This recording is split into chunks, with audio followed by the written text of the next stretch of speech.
sikat tong falls nga doon tayo nag-ano? Natigil. Na pinuntahan ni mo doon sa baba dong, yung tumawag sa papa mo.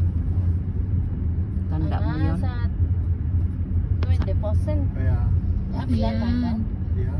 Yan yung waterfalls. Sa ang taas ng waterfalls. Di ba Virgin tayo galing? Parang. Di galing tayo ng Trolls. Finally, malapit na tayo sa baba ng bundok. Ilang ikot pa bago makarating ng baba ng bundok.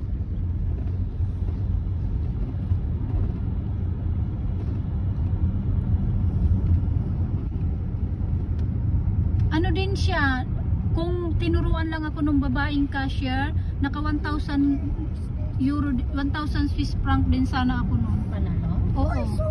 Tapos nung nagtaya ulit akong 2 times, hindi na lumabas. Dalawang numero na lang nakuha. Uminto na ako. Kasi nakasampu na ako eh. Kaya nanalo ka na ng 10. And ibig ko sabihin, nakasampung taya na ako, walang panalo. Yung una sana, kung tinuruan lang ako ng babae, kasi masungit yung babae.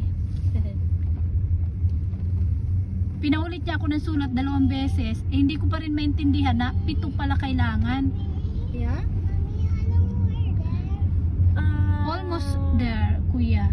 18, 19, 20.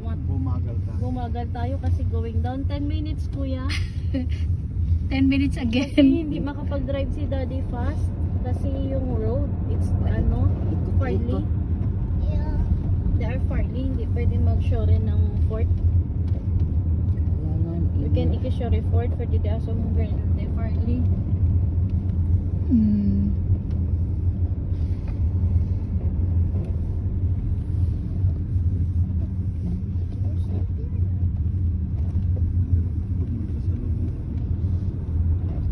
Stigil na rin to eh.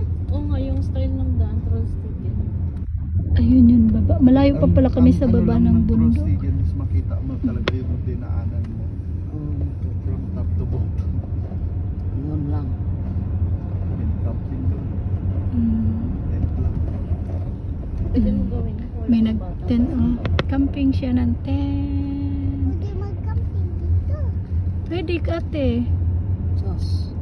Bahala na lang. Si, pababa. Ay, Gandahan may kayo. grabing pababa, pabulusok. Dami pang boat. May course pa din doon.